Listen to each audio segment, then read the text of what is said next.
तीसरा, भाषा का ख्याल, ये बड़ा जरूरी है। मतलब हमारे एक भाई साहब थे, बहुत बुरे आदमी थे।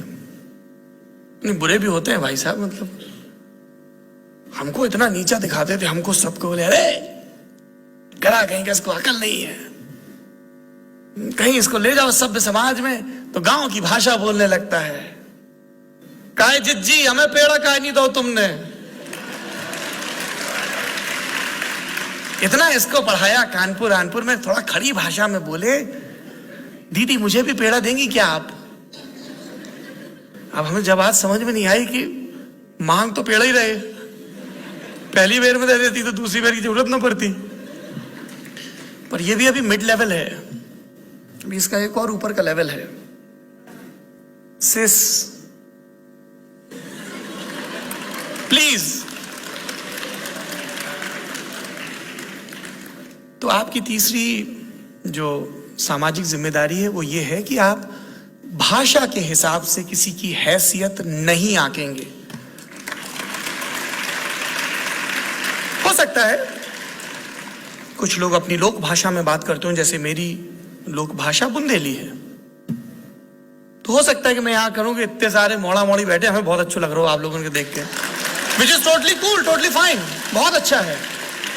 ये दिखाता है कि आपका दरख्त और उसकी जड़ें अभी तक जमीन में भीतर पैबस्त हैं। आप हिंदुस्तानी जबान में बात करिए, आप अंग्रेजी में भी बात कर सकते हैं, नथिंग रॉन्ग इन इट। पर अंततः मैटर ये करता है कि आप बात क्या कर रहे हो, उसमें ग्रेविटी कितनी है। इसलिए हमें भाषाएं खूब सीखनी है, पर किसी को उसकी भाषा के हिसाब से जज नहीं करना है कि कोई अंग्रेजी बोल रहा है तो बड़ा स्मार्ट है, और मालवा की बोल रहा है या मारवाड़ी बोल रहा है या पेवर भोपाल की भाषा बोल रहा है तो बड़ा खराब है। ये बिल्कुल नहीं है। एक बीमारी है सामाजिक, जिसपे अभी तक इश्तिहार लिखे जाते हैं, विदेशी लोगों को कम समझ में आती है क्योंकि उनके यहाँ नहीं है, कम है थोड़ी सी, दहेज की। आजकल उसका नया नाम है, बोले जी हमें कुछ नहीं चाहिए, तो आपकी बिटिया है, आप गिफ्ट देंगे ही। जबकि उसी सरकार ने दीवारों पर यह भी लिखा है कि भिक्षावृत्ति अपराध है, भीख मांगना अपराध है, ये लिखा है। फिर झांकड़ किस्म के लोग होते हैं, बदमाश किस्म के, तो वो उन्होंने एक नई चीज निकाली, बोले जी हमें नहीं चाहिए कुछ, गिफ्ट भी नहीं चाहिए, आपका जो संकल्प हो बिटिया के लिए। मतलब ऐसा लग रहा था कि दहेज के पर्यायवाची लिखे जा रहे थे, गिफ्ट, संकल्प। और बहुत सारे बालक मिलते कहते जी मैं तो इसके बहुत खिलाफ हूं भाई साहब, दहेज बहुत बुरी चीज है और मैं तो अपनी मर्जी की शादी करना चाहता हूं, अंतर जाति भी कर लूंगा। और पर पापा नहीं मानते। बड़े लोगों के बीच की बात है, तो बड़े लोगों के बीच की बात है तो बड़े लोगों को शादी कर लें, तो तुम घर बैठो अपने।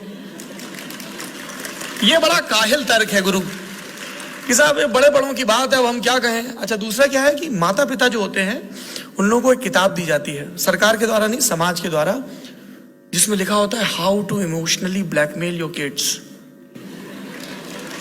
तो उसमें क्या होता है, मम्मी पापा लोग बोलते हैं अब देखो हम तुम्हारी इतनी बात मान गए, तुम्हारी मर्जी के लड़के लड़की शादी करो, बाकी हमें अपने हिसाब से कर लेने दो, तुम मत पड़ो इन चक्करों में। पर आपको इन चक्करों से मुक्त नहीं होना है। वो आपको बता ही जाता होगा, पेड़ पौधे लगाओ, कितना अच्छा लगता होगा, गार्डन में जाते होगे डेट करने के लिए, पर गार्डन में अच्छा नहीं जाते हो, जाया करो, इसी बहाने तुम्हारे कैलोरी भी बर्न होगी, तुम्हारे स्टेप्स भी काउंट हो जाएंगे, है ना। पर वहां पे गार्डन में आप समझो पेड़ वेड़ ना हो, सिर्फ कंक्रीट के पिलर खड़े हो तो कितना खराब लगेगा।